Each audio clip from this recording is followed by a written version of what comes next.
Yeah, amazing feeling. Obviously, it was a tough match. I felt like I was playing some good tennis from the back of the court, and yeah, so I'm happy about today's performance. It's quite unusual to win a first and a second Grand Slam in the same year.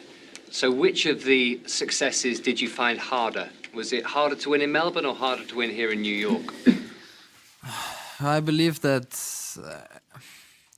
you can't really compare them because it's different circumstances, different times of the year. I believe that in Melbourne was a kind of relief, because in my mind, it was like I was working for it, and you never know if you can win one Grand Slam or not. But when you win one, you know that you can do it potentially.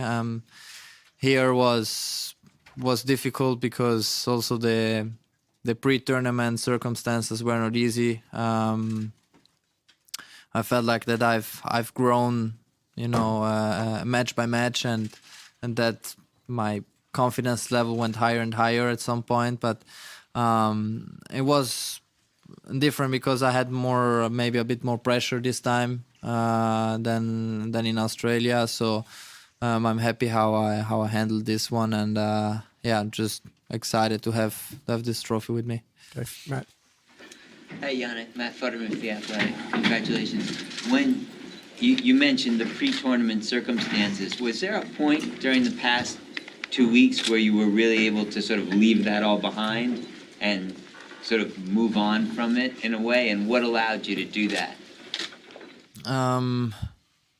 Well, what allowed me to do that was always the people who are close to me daily, people who know me already from when I was very young, and also my family and my team and everyone who supports me daily. And I always try to stick together with them, especially when the moments are getting difficult and tough, because I know that they can help me in these moments. And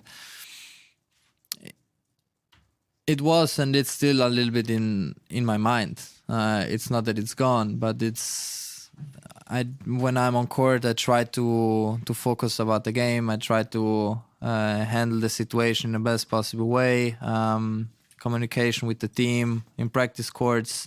At the end of the day, we always try to improve as a player. That's why we practice for, and so yeah, it was not easy, that's for sure. But in the other way, I try to stay focused, which I guess I've done a great job, also mentally staying there every point I play, and that's it. Chris.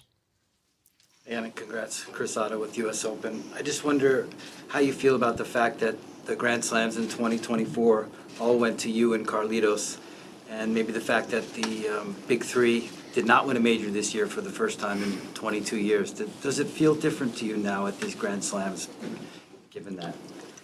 Well, it is a bit different for sure. I mean, it's nothing new, but it's also nice to see. Nice to see new champions. Nice to see new rivalries.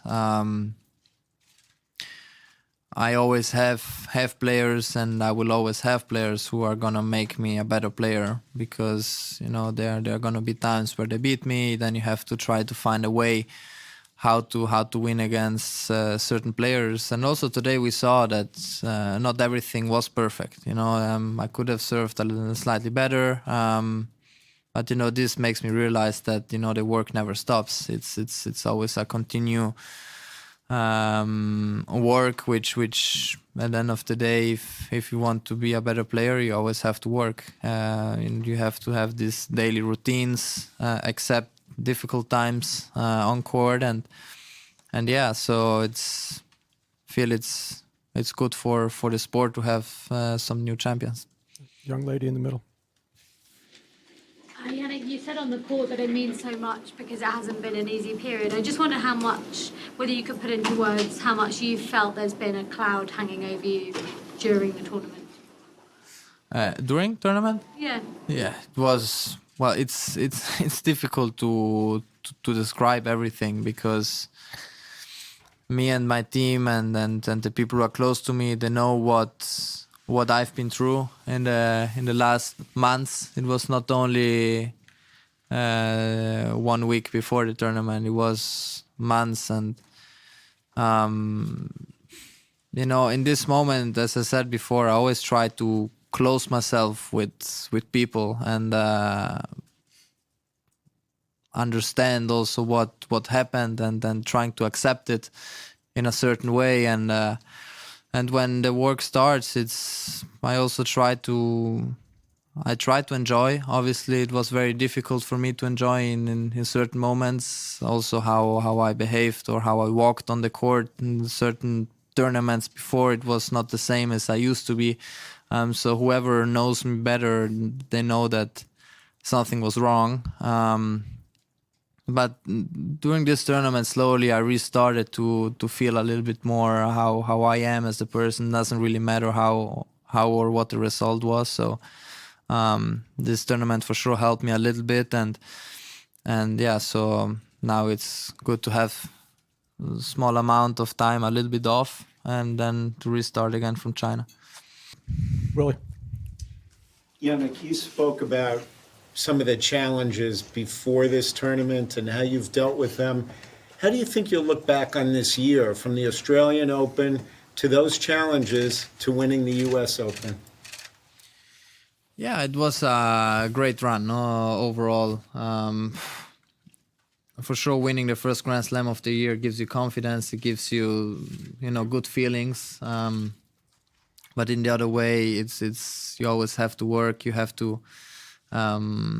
It never stops. It's like you always keep going, and until now I didn't have so much time off to say, okay, you've done a great job.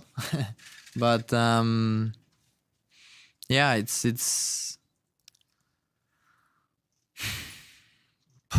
it's also big thanks also to my team, because we always try some new work, new things out. Tactically, how can you play better against certain opponents?